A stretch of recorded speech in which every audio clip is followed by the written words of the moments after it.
படம் டைரக்டரு ரொம்ப ஃபீல் பண்ண வச்சுட்டாருங்க. அந்த கடைசி அந்த 2 நிமிஷம் முடியலைங்க, அவ்வளோ அவ்வளோச்சு. என்ன கேசரி கிண்டி வச்சாலும் சரி, பிரியாணி கிண்டி வச்சாலும் சரி, நாங்கள் போய் பார்க்க போகிறது அவருக்காக தான்.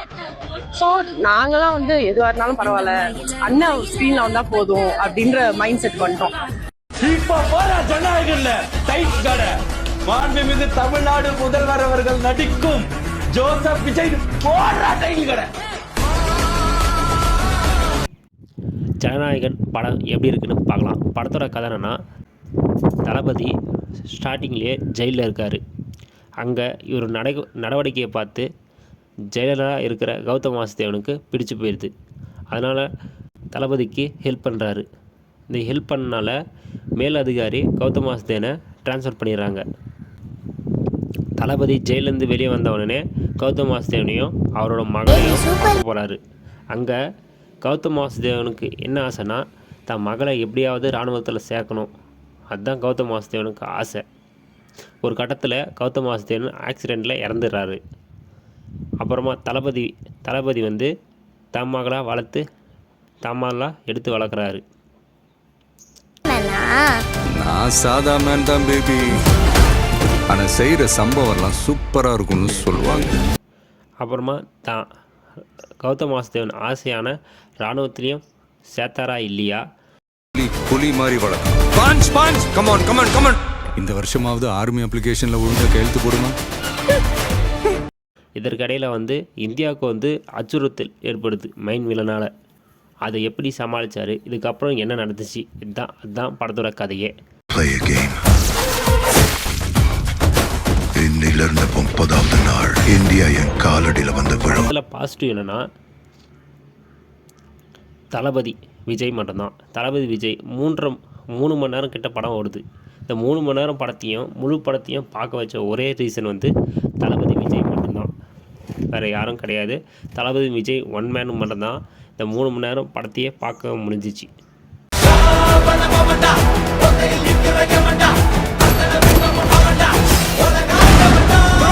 ரெண்டாவது வந்து அனிருத்தோட சாங்ஸ் தான் இந்த படத்தையே பார்க்க வச்சிச்சு. ரெண்டாவது ரீசன், மிகப்பெரிய ரீசன் வந்து அனிருத்தோட சாங்ஸ் தான். அனிருத்தை ஃபஸ்ட்டில் போட்ட தளபதி கச்சேரி சாங்ஸில் நிறைய பேர் தேட்டரில் டான்ஸ் ஆனதை கண்கூடாக பார்க்க முடிஞ்சிச்சு.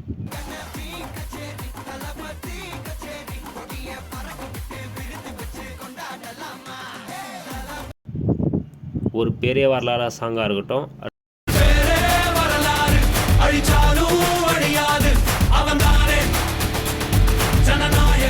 ராவண மகனா சாங்காக இருக்கட்டும்,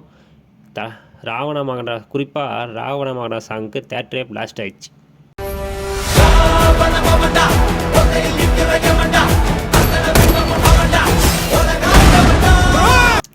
குழந்தைக்கான கண்ணியமணியே சாங்காக இருக்கட்டும்,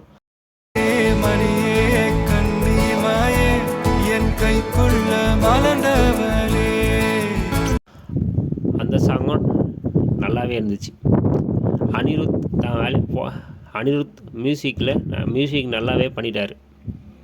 நெக்ஸ்ட்டு பார்த்தா மமிதா பைஜு குழந்தையாக நடித்த அந்த பொண்ணாக இருக்கட்டும், தளபதியோட அம்மா இறந்துருவாங்க. அதுக்கு அந்த பொண்ணு சூப்பர்மேன் அம்மா இறந்துட்டாங்கன்னு ஃபீல் பண்ணாத, அம்மாவாக நான் இருக்கேன் அப்படின்னு சொல்கிற சீனாக இருக்கட்டும், ரொம்ப நல்லாவே இருந்துச்சு. நெக்ஸ்ட்டு கிளைமேக்ஸில்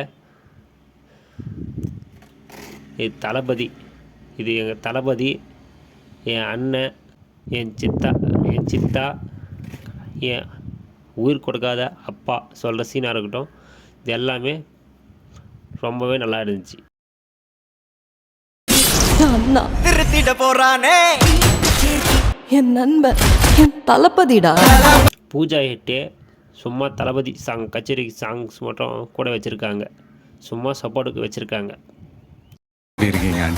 ஆண்டியா நீங்க மட்டும் என்ன இளைய தளபதியா? இதில் வில்லனாக நடித்த பிரகாஷ் ராஜும் வாரிஸ் படத்தில் நடித்த மொக்க வில்லனாக இல்லாமல் நல்லாவே நடிச்சிருந்தார். அவங்க ஜெயிக்க கூடாது, உன்னால ஒன்றும் பண்ண முடியாது, விலகி போ. இதில் மைண்ட் வீலெலாம் நடித்த பாபி டோலும் கொடுத்த ரோலை நல்லா பண்ணியிருந்தார். மக்கள் அவனை கொண்டாடிக்கிட்டு இருக்காங்க. இப்ப கொன்ன கடவுளாயிடுவான். நான் உயிர் தெழ முடியாத சிலுவையில அறையணும். இதில் நம்ம மதன் கௌரி கூட நடிச்சிருக்காரு. நான் எனக்கு படத்துல ஏதாவது ஒரு சீன் தாங்க, சும்மா அப்படியே சைடுல வந்து தண்ணி கேன் போட வர ஒரு பையனா நான் வந்துட்டு போறேன், எனக்கு ஜாலியா இருக்கும் அப்படின்னு நான் சொல்லியிருந்தேன். எனக்கு வந்து அப்படியே ஹெச் வினோதனாக்கு ஃபார்வர்ட் பண்ணி விட்றேன். நான் ஞாபகம் வச்சுக்கோங்க.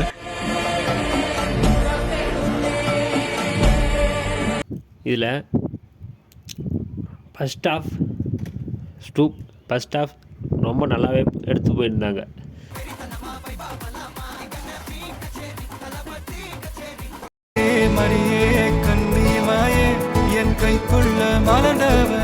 செகண்ட் ஹாஃபில் கிளைமேக்ஸ் சுத்தமாக சரியே கிடையாது. இந்த படத்தில் நெகட்டிவ் என்னன்னு சொல்லணும்னா, படம் வந்து கிட்டத்தட்ட 3 மணி நேரம் கிட்ட மேலே ஓடுது. ஃபஸ்ட் ஹாஃப் வந்து என்கேஜிங்காக கொண்டு போயிட்டாங்க, செகண்ட் ஹாஃபில் கொட்ட விட்டாங்க. செகண்ட் ஹாஃப் வந்து அந்த கிளைமேக்ஸ் சீனெல்லாம் ரோபோட்டை வச்சு எடுத்திருக்காங்க, அதை பார்க்கவே முடியல. 3 மணி நேரம் கிட்ட ஓடுது அந்த படத்தை. அந்த கிளைமேக்ஸ் சீன், அந்த ரோபோட் ஃபைட்ஸ் எல்லாம் பார்க்கவே முடியல. ஹெச் வினோத் சார், நீங்கள் போயிட்டு எந்திரன் சங்கர் டைரக்ஷன் பண்ண எந்திரன் படத்தை போய் பார்த்துருவாங்க, எப்படி எடுத்து வச்சுருக்காருன்னு. ரோபோட்டோட ஃபைட் சீக்வன்ஸை எப்படி எடுத்து வச்சுருக்காருன்னு நீங்கள் போய் படத்தை போய் பார்த்துட்டு வாங்க, எந்திரன் படத்தை. ஏன்னா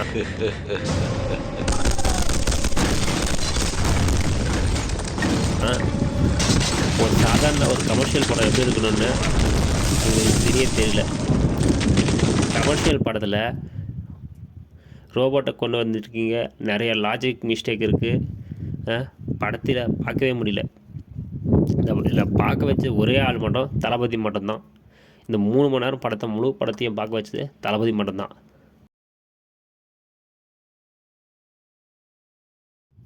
ஜெயிலில் நடக்கிற ஃபைட் சீக்வன்ஸாக இருக்கட்டும், இன்ட்ரோவில் வர ஃபைட் சீக்வன்ஸாக இருக்கட்டும், அதில் ராவண மகன சாங்கும் போட்டு நல்லாவே எடுத்து வச்சுருந்தாங்க. இந்த படத்தோட ரேட்டிங் 5க்கு 3.75. இந்த படத்தை தளபதி ஃபேன்ஸ் கண்டிப்பாக போய் பார்த்து செலிப்ரேட் பண்ணலாம். ஜென்ரல் ஆடியன்ஸ் எக்ஸ்பெக்டேஷனை கம்மி பண்ணி போய் பாருங்கள், இந்த படம் கண்டிப்பாக பிடிக்கும். இந்த படம் வந்து ஏ சர்டிஃபிகேட் கிடச்சிருக்கு. ஏ சர்டிஃபிகேட் கிடச்சதுனால 18 வயசுக்கு மேலே இருக்கிறவங்க மட்டும் அந்த படத்தை போய் பாருங்கள். திரும்பி போகிற ஐடியாவே இல்லை. ஐ ஆம் கமிங். ரொம்ப கஷ்டமாக இருக்குது, படத்தை மட்டும் வெளியே ரொம்ப கஷ்டமாக இருக்குது. இதான் லாஸ்ட் எபிசோட். படம் டேரக்டரு ரொம்ப ஃபீல் பண்ண வச்சுட்டாருங்க. அந்த கடைசி அந்த 2 நிமிஷம் முடியலைங்க, அவ்வளோ அருவாச்சு. அவர் கடைசி படம் சரிங்கல்ல,